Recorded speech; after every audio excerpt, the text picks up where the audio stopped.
Epígrafe 9. La nube de culpabilidad.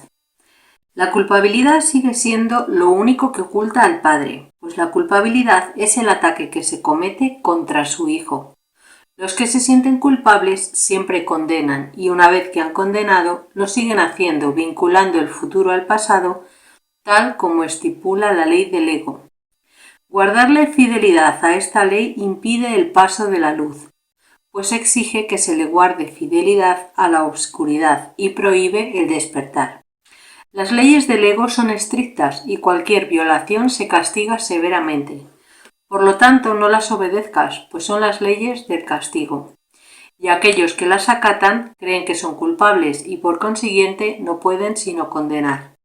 Las leyes de Dios tienen que intervenir entre el futuro y el pasado para que puedas liberarte. La expiación se alza entre ellos como una lámpara que resplandece con tal fulgor que la cadena de oscuridad a la que te ataste a ti mismo desaparece. Librarse uno de la culpa es lo que deshace completamente al ego. No hagas de nadie un ser temible, pues su culpabilidad es la tuya, y al obedecer las severas órdenes del ego, haces que su condena recaiga sobre ti y no podrás escapar del castigo que él inflige a los que lo obedecen. El ego premia la fidelidad que se le guarda con dolor, pues tener fe en él es dolor. Y la fe solo se puede recompensar en función de la creencia en la que se depositó.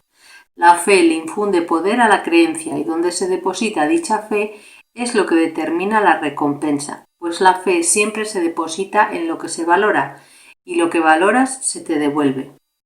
El mundo te puede dar únicamente lo que tú le diste, pues al no ser otra cosa que tu propia proyección, no tiene ningún significado aparte del que tú viste en él y en el que depositaste tu fe. Sé fiel a la oscuridad y no podrás ver, porque tu fe será recompensada tal como la diste. Aceptarás tu tesoro y si depositas tu fe en el pasado, el futuro será igual. Cualquier cosa que tienes en gran estima la consideras tuya. El poder que le otorgas al atribuirle valor hace que sea así. La expiación conlleva una revaluación de todo lo que tienes en gran estima, pues es el medio a través del cual el Espíritu Santo puede separar lo falso de lo verdadero, lo cual has aceptado en tu mente sin hacer ninguna distinción entre ambos. No puedes, por lo tanto, valorar lo uno sin lo otro, y la culpabilidad se ha convertido en algo tan real para ti como la inocencia. Tú no crees que el Hijo de Dios es inocente porque ves el pasado, pero no lo ves a él. Cuando condenas a un hermano estás diciendo, yo que soy culpable, elijo seguir siéndolo. Has negado su libertad y al hacer esto has negado al testigo de la tuya. Con igual facilidad podías haberlo liberado del pasado y eliminado de su mente la nube de culpabilidad que lo encadena a él, y en su libertad habrías encontrado la tuya. No lo condenes por su culpabilidad, pues su culpa reside en el pensamiento secreto de que él te ha hecho lo mismo a ti. ¿Le enseñarías entonces que su desvarío es real? La idea de que el inocente Hijo de Dios puede atacarse a sí mismo y declararse culpable es una locura. No creas esto de nadie, en ninguna forma, pues la condenación y el pecado son lo mismo, y creer en uno es tener fe en el otro, lo cual invita al castigo en lugar de al amor. Nada puede justificar la demencia y pedir que se te castigue no puede sino ser una locura. No consideres a nadie culpable entonces y estarás afirmando la verdad de tu inocencia ante ti mismo. Cada vez que condenas al Hijo de Dios te convences a ti mismo de tu propia culpabilidad. Si quieres que el Espíritu Santo te libere de ella, acepta su ofrecimiento de expiación para todos tus hermanos, pues así es como aprendes que es verdad para ti. Nunca te olvides de que es imposible condenar al Hijo de Dios parcialmente. Los que consideras culpables se convierten en los testigos de tu culpabilidad, y es en ti donde la verás, pues estará ahí hasta que sea deshecha. La culpa se encuentra en tu mente, la cual se ha condenado a sí misma. No sigas proyectando culpa, pues mientras lo hagas no podrá ser deshecha. Cada vez que liberas a un hermano de su culpa, grande es el júbilo en el cielo, donde los testigos de tu paternidad se regocijan. La culpabilidad te ciega, pues no podrás ver la luz mientras sigas viendo una sola mancha de culpa dentro de ti, y al proyectarla al mundo te parecerá tenebroso y estar envuelto en ella. Arrojas un oscuro velo sobre él, y esto te impide verlo porque no puedes mirar en tu interior. Tienes miedo de lo que verías, pero lo que temes ver no está ahí. Aquello de lo que tienes miedo ha desaparecido. Si mirases en tu interior, verías solamente la expiación, resplandeciendo serenamente y en paz sobre el altar a tu Padre. No tengas miedo de mirar en tu interior. El ego te dice que lo único que hay dentro de ti es la negrura de la culpabilidad y te exhorta a que no mires. En lugar de eso, te insta a que contemples a tus hermanos y veas la culpabilidad en ellos. Mas no puedes hacer eso sin condenarte a seguir estando ciego, pues aquellos que ven a sus hermanos en las tinieblas y los declaran culpables en las tinieblas en las que los envuelven, tienen demasiado miedo de mirar a la luz interna. Dentro de ti no se encuentra lo que crees que está ahí, y en lo que has depositado tu fe. Dentro de ti está la santa señal de la perfecta fe que tu Padre tiene en ti. Tu Padre no te evalúa como tú te evalúas a ti mismo. Él se conoce a sí mismo y conoce también la verdad que mora en ti. Sabe que no hay diferencia alguna entre Él y dicha verdad, pues Él no sabe de diferencias. ¿Puedes acaso ver culpabilidad allí donde Dios sabe que hay perfecta inocencia? Puedes negar su conocimiento, pero no lo puedes alterar. Contempla, pues, la luz que Él puso dentro de ti y date cuenta de que lo que temías encontrar así ahí ha sido reemplazado por el amor. Pues pasamos a la lectura comentada.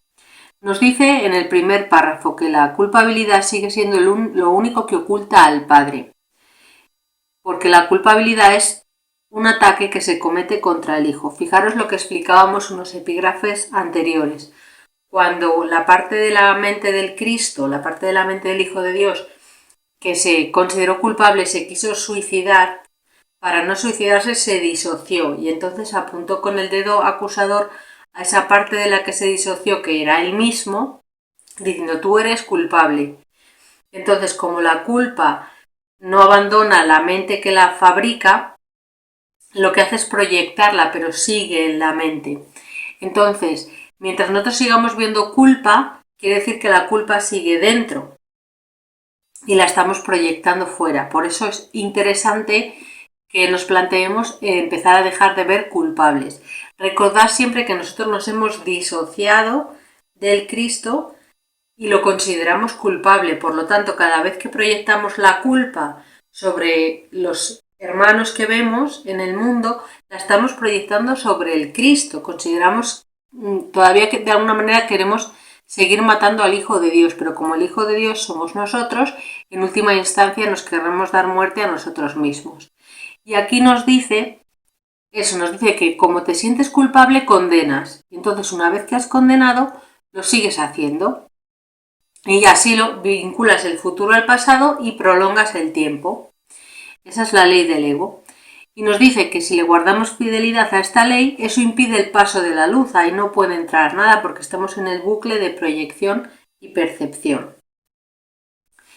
Y eso prohíbe el despertar y lo que hace es proteger la oscuridad para que no se deshaga.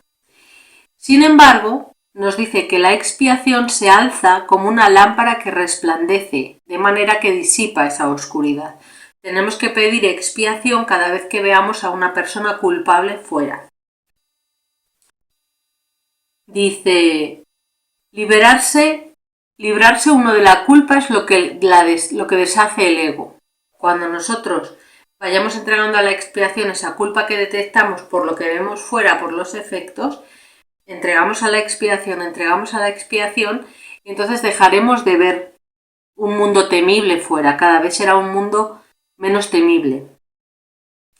Y nos dice que si nosotros obedecemos al ego, cuando el ego nos dice, mira lo que te ha hecho, si nosotros le hacemos caso, le obedecemos y condenamos al hermano, al final nos estamos condenando a nosotros. Haces que su condena recaiga sobre ti. Y entonces no podrás escapar del castigo. Como yo lo he condenado, la condena que yo le impongo a él recae sobre mí, acabaré viviendo la misma situación que le deseo al otro. O acabaré viéndome en su situación. Lo que estoy juzgando lo viviré yo para resarcirme de la culpa. Es este plan de expiación pequeña con letra pequeña que nos propone el ego. Y nos dice eso, el ego premia tu fidelidad con dolor. Cuanto tú más cedas a los caprichos del ego, estás alimentando la bestia. y la bestia se va a volver contra ti, porque el mismo sacrificio que exige que le impongas a los demás es el mismo que te va a exigir a ti. Y nos dice que la recompensa que obtenemos depende de dónde depositemos la fe. Si nosotros depositamos la fe en este mundo, que es donde todos la tenemos depositada, pues obtendremos cosas del mundo, y cosas del mundo que van cargadas siempre de culpa y de dolor, porque nos dice siempre que todo lo que desees en este mundo tiene el potencial de hacerte daño y lo hará. Entonces, si nosotros depositamos la fe solamente en el reino de los cielos, esa será la recompensa que obtendremos. Nos dice, este mundo, como no es más que tu propia proyección, no tiene ningún significado más que el que tú viste en él. ¿Y qué significado vimos en él? Vimos la posibilidad de hacer la guerra por nuestra cuenta separados del Padre. Entonces depositamos nuestra fe en el mundo con esa intención. Dice, el Espíritu Santo puede separar lo falso de lo verdadero. Lo falso es lo que hemos aceptado en nuestra mente sin hacer, o hemos aceptado tanto lo falso como lo verdadero en nuestra mente sin hacer ninguna distinción. Y es el Espíritu Santo el que puede hacer esta distinción. Y nos dice que tú no crees que el Hijo de Dios es inocente porque ves el pasado. Hay una parte de nuestra mente que todavía tiene en la memoria ese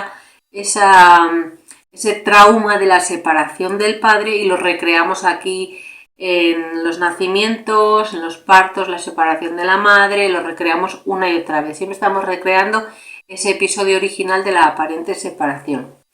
Entonces, cuando condenas a un hermano, lo que estás diciendo es que tú te consideras culpable y que eliges seguir siendo lo que quieres seguir en esta rueda. Sin embargo, si tú le hubieras dado la libertad, habrías encontrado la tuya. ¿Cómo le doy la libertad? Pues entrego a la expiación la creencia equivocada de que esta persona me ha hecho nada, y de alguna manera lo puedes bendecir. Hay un montón de fórmulas para liberarlo de la condena que tú todavía le estás haciendo. Y, por ejemplo, José Luis Molina, en su libro El perdón de Dios, explica muy detalladamente todas las maneras que tenemos de liberar esa culpa, de perdonar en el fondo, ¿no? Que no es que le perdones al otro, porque no es uno perdonando a otro, sino que es la misma mente dándose cuenta de que este guirigay que hemos montado no tiene sentido y entregando la culpa, que es la que está proyectando eso que vemos, ¿no? No lo condenes por su culpabilidad, pues su culpa reside en el pensamiento secreto de que él te ha hecho lo mismo a ti. Claro, cuando nosotros condenamos a un hermano por la culpa que creemos que tiene por algún motivo, la culpa que él tiene reside en el pensamiento secreto de que él a mí también me ha condenado. Entonces, cuando yo le digo, sí, es verdad, me has hecho esto, estoy reforzando su pensamiento secreto de que él me ha condenado, y estoy reforzándolo en él y en mí. ¿Vale? Entonces yo voy a ser igual de esclava que estoy tratando de esclavizarlo a él y esclavizándome yo en el camino. Y por eso nos dice, no creas esto de nadie. Porque creer esto lo que hace es invitar al castigo en lugar de invitar al amor, le cierra el paso a la luz. No consideres a nadie culpable, y entonces estarás afirmando la verdad de tu inocencia ante ti mismo. Nosotros tenemos que reforzar la idea de inocencia en nosotros mismos. Y para eso, cuando veamos a alguien culpable fuera, vamos a decir, esto no es verdad, esto no es de Dios. Negar eso que estamos viendo, reconocer que lo vemos y pedir ayuda, pedir guía. Reconozco que esto que estoy viendo no puede ser real y pido guía al Espíritu Santo para entregar, para deshacer esta culpa. Dice, la culpa se encuentra en tu mente porque tú la invitaste. No sigas proyectando culpa, pues mientras lo hagas no podrá ser deshecha. Yo cuando me doy cuenta de que la he proyectado, cuando la percibo. Cuando la percibo, me doy cuenta y digo, la entrego. Nos dice, no podrás ver la luz mientras sigas viendo una sola mancha de culpa dentro de ti. Mientras yo siga viendo un culpable fuera, hay una mancha de culpa todavía dentro de mí proyectando.